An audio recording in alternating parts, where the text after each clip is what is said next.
여러분들 안녕하십니까? 여러분들 만나서 정말 반갑습니다. 삶의 이야기들을 여러분과 함께 좀 나누려고 하는데, 목회자의 삶이라고 하는 것은 굉장히 다양한 계층의 사람들과 여러 가지 이야기들을 많이 나누게 되죠. 그런데 저는 우리 교회에 찾아온 어려운 이웃들, 노숙인들을 조금 대접을 하다 보니까 이분들을 위한 큰 목회가 됐습니다. 그래서 그분들과 함께 나누는 이야기를 오늘 좀 함께 나누려고 합니다. 그런데 또 그뿐만 아니라 제 자신을 좀 목회 이야기를 좀 전체를 이해하려면은 제 자신을 좀 소개를 해야지 오늘 강연에 도움이 될 것 같아서 저를 좀 소개를 합니다. 저는 산마르교회 담임 목사로 있고, 또 저는 부족하지만은 25년 동안 영성 운동을 해왔습니다. 그래서 2000년도에 들어와서 21세기에 정말 하나님께서 기뻐하실 좋은 교회를 세워서 하나님께 봉헌해야 되겠다 해서 개척을 해서 지금 교회가 지금 여러 가지 일들을 하고 있습니다. 그러면서 저는 첫째는 그 좋은 교회는 지성인들에게 영감을 불어넣어 줄 수 있어야 되겠고, 또 젊은이들에게는 꿈을 심어주고 어려운 이웃들에게는 소망을 주는 교회, 이것이 하나님께서 지금 이 시대에 제일 좋아하는 교회가 아닐까 이렇게 생각합니다. 그래서 이런 면에서 저는 세 부류의 분들을 늘 만나고 생활을 합니다. 오늘도 우리 노숙인 형제님들과 같이 서울 시내 한복판 종로구 부암동에 사랑의 농장이 있는데 거기에서 퇴비를 나르고 왔습니다. 근데 저는 오늘은 이 강연 준비하느냐고 퇴비를 덕분에 조금만 날랐습니다. 1년 농사 가운데 제일 어려운 일 중에 하나가, 그곳은 기계로 못을 나르는 곳이 아니기 때문에 퇴비를 한 500포 정도 되는 것을 다 쳐서 산 꼭대기까지 올려놔야 됩니다. 그래서 오늘 그런 일도 같이 우리 어려운 형제들과 같이 하고 왔습니다. 제가 이 세 부류의 분들과 함께 목회하면서 나눈 이야기 가운데에 제가 재미난 이야기 몇 가지를 좀 전하려고 합니다. 이 세 부류의 분들이 다 똑같이 관심하는 것은 역시 계층의 차이가 있고 나이의 차이가 있지만은 다 성공과 실패에 대한 관심이 굉장히 크죠. 그리고 행복과 불행에 대한 관심, 그리고 치유에 대한 관심, 이 시대에 가지고 있는 그런 관심들을 다 이분들도 똑같이 다 가지고 있습니다. 그런데 왜 사람들이 이렇게 이 세 가지에 대해서 그렇게 관심들을 많이 가질까? 그것은 우선은 이 시대에 살면서 사람들이 행복하다고 하는 생각보다는 불행하다는 생각들이 많기 때문에 이 행복을 더 추구하는 거겠죠. 또 우리들이 이렇게 물질적으로 풍요롭게 살면서도 우리가 실패할까 두려운 생각이 많기 때문에 우리들이 이 성공에 대한 관심이 다른 어느 때보다도 많지 않은가 이런 생각을 합니다. 또 이전보다도 우리들이 평균 수명이 20년 혹은 10년씩 길어졌음에도 불구하고 사람들은 건강의 위협을 많이 느끼기 때문에 더 건강해야 되겠다 생각해서 치유에 대한 관심이 굉장히 높지요. 그런데 이것을 객관적으로 생각해 보면은 다 이전보다도 행복할 수 있는 조건을 갖췄고 성공할 수 있는 조건을 갖춘 시대이고 또 더 건강하게 살 수 있는 시대예요. 근데 왜 이런 것에 대한 관심이 이렇게 많을까? 그것은 결국은 마음의 문제입니다. 마음의 문제. 제가 오늘 노숙인 형제님들과 같이 이 퇴비를 같이 날랐는데, 또 이전에도 지난주에도 또 날랐습니다. 그래서 전체는 500포를 날랐는데, 이것을 나를 때에 우리 예전에 어려운 이웃을 돕기 위해서 지금 이 농장을 하고 있는데, 자립을 위해서. 근데 이분들이랑 처음에 이것을 나를 때에는 27명이 250포를 나르는데 7시간 정도 걸렸어요. 그런데 이번에는 250포를 나르는데 15분 정도가 와가지고 3시간 만에 날랐습니다. 퇴비 무게가 똑같이 한 포에 20kg가 되는데, 어떻게 똑같은 것을 똑같은 거리에서 똑같은 그 상황에서 나르는데 어떤 경우는 27명이 날라서 7시간 걸리고, 어떤 분은 어떤 분들은 3시간 만에 나눌 수 있을까? 결국 그것은 마음에 달려 있는 거죠. 이것을 날려서 우리가 좀 더 희망을 가지고 살아갈 수 있도록 하자. 또 이것을 통해서 또 우리보다 더 어려운 사람도 돕자. 그래서 농장 일을 잘하게 하자. 이런 그 기쁜 마음으로 퇴비를 나눌 때에는 3시간에 또 나누는 거죠. 그런데 그 이전에 이렇게 마음이 준비가 되기 전 몇 해 전에 이분들이 나눌 때에는 이것을 나눠서 못하나, 또 그 당시에는 봉사로 하지 않고 돈을 드렸어요. 몇만 원씩 드렸습니다. 그런데 그분들 중에서 이제 많은 분들이 우리 노숙인 대학도 하는데 여기서 같이 공부도 하고 또 같이 우리가 주일날 모여서 예배도 드리는데 그 예배에 참여하고 또 이렇게 하게 되니까 이분들이 마음이 바뀐 거죠. 마음이 바뀌니까 똑같은 일을 하는데 이렇게 배나 차이가 나는 것 이상으로 차이가 나는 거죠. 결국은 우리가 같은 퇴비를 날라도 이거 날라서 못할까? 또 이렇게 힘든 일 내가 할 수 있을까? 하기 싫은 거 억지로 하는 것 같이 하게 될 경우에는 그렇게 어렵습니다. 그런데 그것을 내 일이다 생각하고 남을 도울 수 있다 생각하고 즐거운 일이다 생각하고 하면은 그렇게 쉽게 할 수 있는 거죠.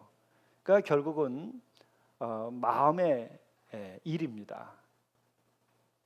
우리들이 정말 근심할 것을 근심하고 걱정할 것을 걱정하고 사는 건가? 그걸 한번 생각해 볼 필요가 있어요. 제가 여러분들 다 아시는 그 한 심리학 팀이 연구한 결과를 다시 한번 말씀을 드리자면은 사람들이 근심 걱정을 하는데 보통 40%는 일어나지도 않을 일을 걱정한다 그러죠. 그리고 30%는 이미 지나간 걸 가지고 걱정한답니다. 그리고 또 8% 정도는 건강에 대해서 걱정을 하는데 건강에 대한 걱정도 거의가 다 일어나지 않을 일들이라는 겁니다. 그리고 나머지만 우리들의 삶에서 그것이 일어날 수 있는 것인데 그것은 알아도 어찌할 수 없는 거라는 겁니다. 그렇다고 한다면은 근심 걱정할 필요가 전혀 없죠. 결국은 일어날 일은 일어나는 것이고 일어나지 아니할 일은 일어나지 않는 것을 우리가 깨닫고 그냥 나에게 주어진 일을 기쁨으로 하루하루 잘 살아가면 될 텐데 그걸 못하기 때문에 우리들이 새삼스럽게 더 행복해야 된다, 더 성공해야 된다, 더 건강해야 된다 이렇게 생각하게 되는 것이 아닌가. 왜? 근심 걱정을 스스로 만들어서 하니까. 요즘 생각해 보면 그런 생각이 들어요. 사람들이 행복하려고 하는 마음, 행복해야만 되겠다는 생각, 이것 때문에 불행해지는 것 같기도 하고, 또 이미 성공해서 잘 살고 있는데도 더 성공해야 되겠다고 하는 생각 때문에 또 나는 실패감에 사로잡혀서 살아가고 있는 것은 아닌가. 그리고 또 건강도 역시 마찬가지죠. 우리가 그냥 늘 일상에 하루 세 끼 잘 먹고 푹 자고 나에게 주어진 하루 내가 열심히 하면은 될 텐데 내 몸에 어디 문제가 되는 게 없나, 내가 진짜 건강한가, 이거 걱정하다가 오히려 건강이 상해지는 일이 일어날 수도 있는 것이 아닌가, 이런 생각이 듭니다. 제가 영성 클래스를 지금 15년 넘게 운영을 지금 하고 있는데 한 7, 8년 전에 한 분이 암 수술을 받고 영성 클래스에 오셨어요. 근데 이제 함께 기도하고 묵상하면서 많은 치유가 일어나죠. 마음이 고쳐지고 은혜를 받으면요 건강해지고 암 같은 경우도 이겨나는 일들이 비일비재합니다, 실제로. 그런데 이분은 여성분이셨는데 대학에서 사학을 가르쳤던 분이기도 했는데 이분이 유방암에 걸리셨어요. 근데 이걸 늦게 발견을 해가지고 나중에 뇌에도 번지고 척추에도 번지고 또 무릎까지 번져가지고 수년 동안을 정말 고생을 굉장히 많이 하셨어요. 그래서 척추에 이게 전이가 됐을 경우에는 일어나지도 못하고 6개월 동안 그냥 누워 계시고, 또 그것이 나서 이제 됐을 때는 또 무릎이 문제가 돼가지고 걷지를 못하고, 그래서 굉장히 고생을 했어요. 근데 이분이 역시 많은 기도하고 마음을 평안하게 갖고 이렇게 되니까 그것을 극복해내시는 거예요. 정말 대단하죠. 그런데 이분이 어느 날 그렇게 걷지도 못하고 누워 있었는데 그의 가을에는 동창들 모임에 나갔습니다. 자기 발로 걸어서 아주 평안하고 기쁜 얼굴로 그 마음으로 모든 걸 다 이겼기 때문에.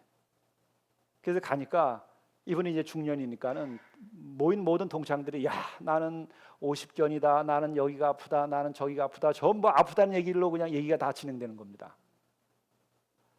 그래서 야 너도 그러냐, 나도 그렇다, 이제 계속 이 얘기를 이제 하는 거죠. 그래서 그 얘기를 듣다가 우리 그 교우께서 그렇게 이 얘기를 했답니다. 야, 건강도 완전한 게 어디 있니? 그냥 주어진 것을 우리가 기쁘게 받고 하루하루 감사한 마음으로 살면 되지. 예? 그렇게 건강을 완전한 거 생각할 필요 없다. 그랬더니 친구들이 보면서 하는 얘기가 그러더래. 내가 좀 아파봐라.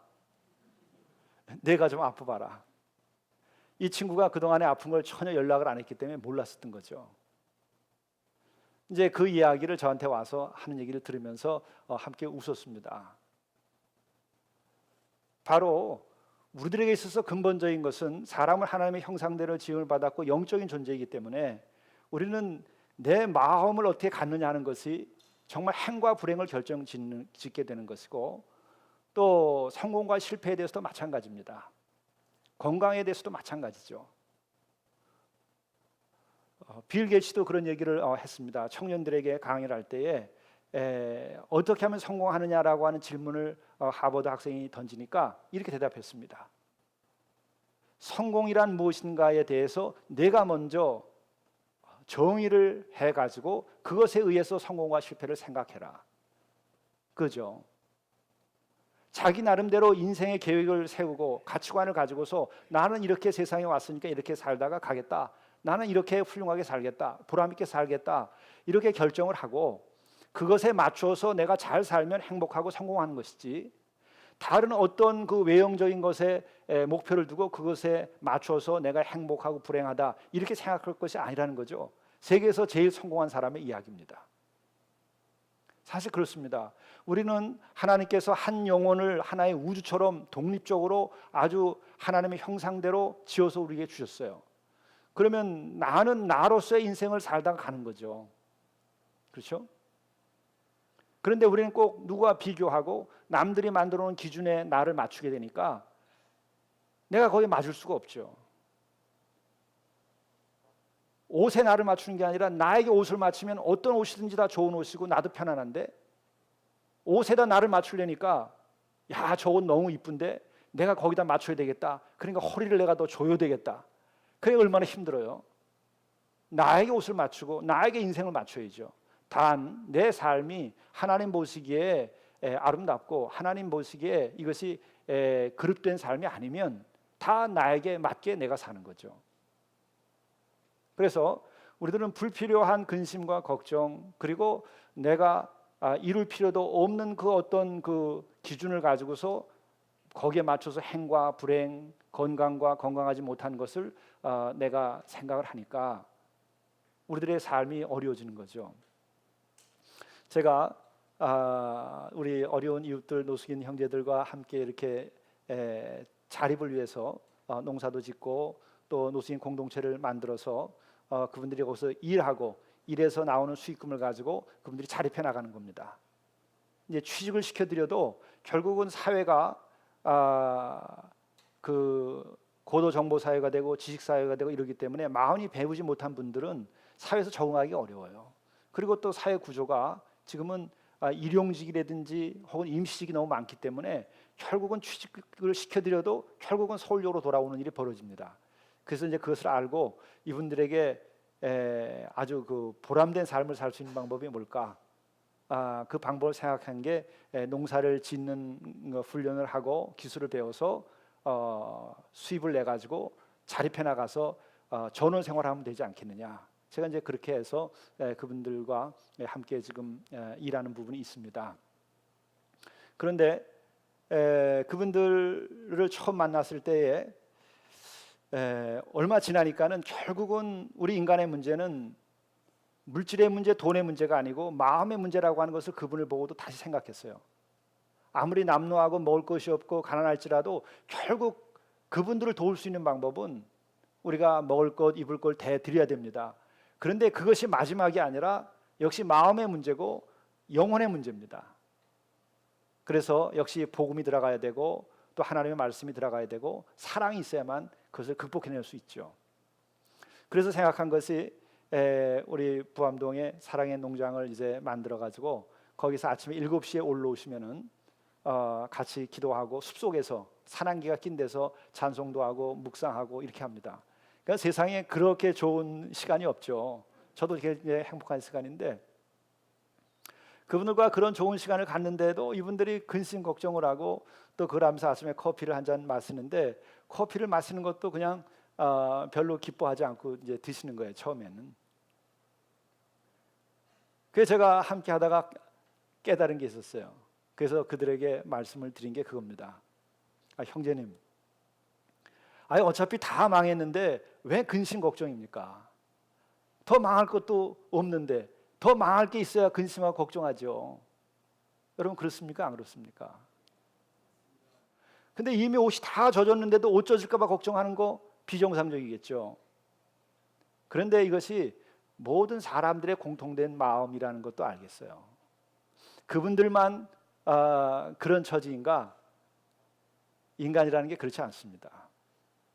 제가 또 한편으로는 이제 영성 운동도 하고 또 이렇게 강연도 하고 하니까 이 금융가라든지 혹은 굉장히 성공한 분들이 있는 자리에 강연을 또 가기도 합니다. 또 설교를 하러 가기도 하고.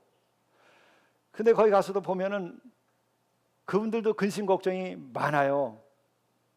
굉장히 긴장돼 있고. 제가 그 보면서 생각되는 것은 뭐냐면 아니 평생 쓰고도 남을 것이 있는데도 왜 근심 걱정이에요?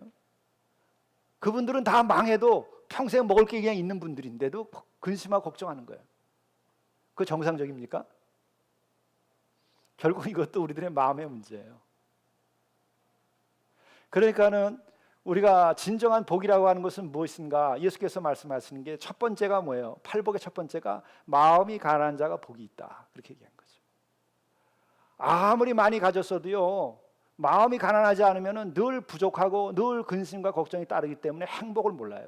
그래서 진정한 복에 대해서 첫 번째 예수께서 가르쳐 주신 것이 그겁니다. 행복하여라 마음이 가난한 사람들. 혹은 다른 번역에 보면 마음이 가난한 자가 복이 있다. 천국이 그들의 것이다.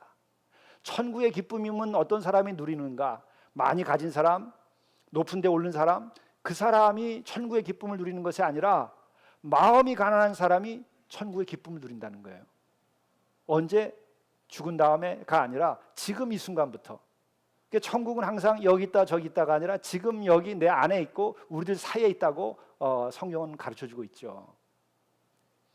그러니까 우리들이 진정으로 행복하고 진정으로 성공하고 진정으로 건강하게 살려면 어떻게 해야 돼요?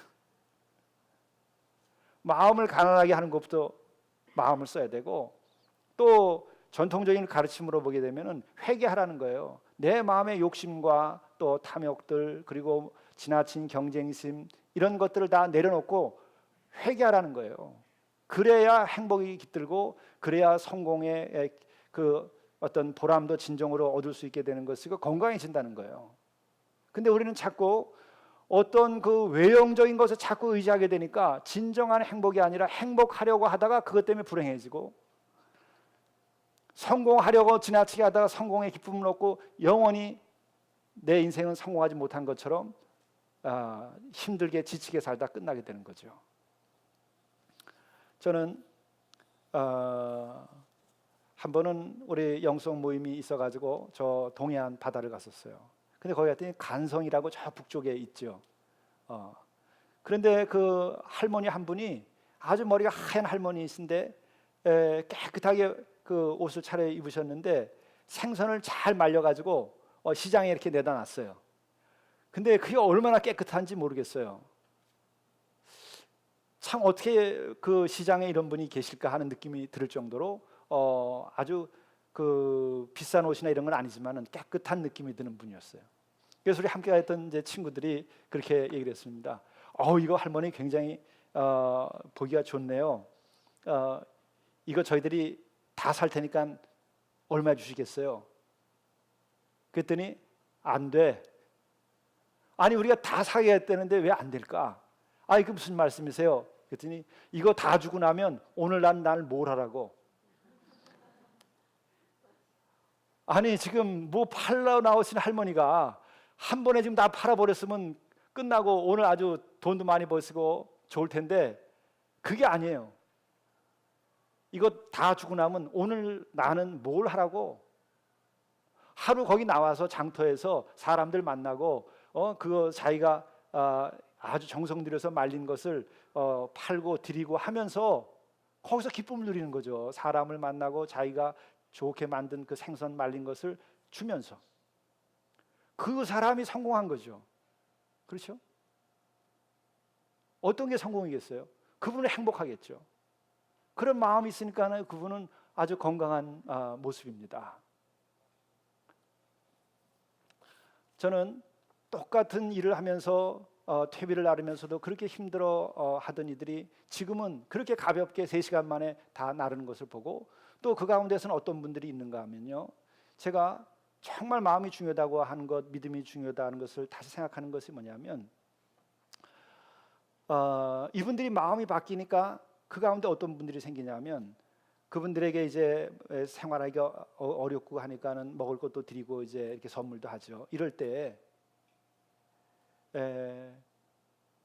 드리는 밥만 보는 분이 있는가 하면 그 나눠주는 손을 보는 사람이 있어요. 바로 마음이 바뀌면은 밥이 보이지 않고 이렇게 베푸는 사람의 손이 보이게 되니까 나도 이제 자립하고 성공해서 우리들의 어려운 이 이웃들 형제들을 내가 돕겠다 이렇게 해가지고서 열심히 일하는 분들이 나오기 시작하는 겁니다. 근데 그분은 이미 성공한 거죠. 진정한 성공이라고 하는 것이 뭐냐, 내 마음에 정말 내가 이 일을 함으로써 내가 보람 있고 인간으로서의 존엄성을 갖고 이것으로서 내가 정말 아주 멋있게 살 수 있다, 그러면 그게 성공한 거죠. 그래서 성공이라든지 행복이라든지 또 심지어 사랑이라고 하는 것도 완전한 것이 아니라, 이미 다 완성된 것이 아니라 만들어가는 과정에서 느끼는 거죠.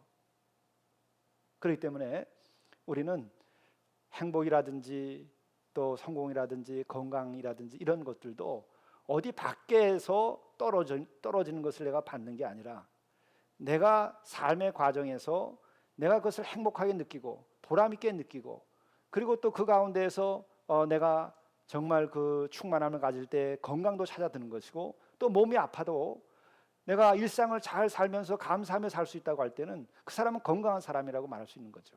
의학 교과서에는 그렇다고 그래요. 완전한 건강, 완전한 치유라는 것은 없다는 겁니다. 그런 규정이 없대요. 다만 우리가 일상의 삶을 일생 동안 살 수 있게 되면 그것은 건강한 겁니다. 우리들이 그래서 진정한 행복, 진정한 성공, 진정한 건강이라는 것은 뭘까? 지금 말씀드린 것을 생각하시면서 여러분들의 삶에 좀 보탬이 될 수 있으면 좋겠습니다. 고맙습니다.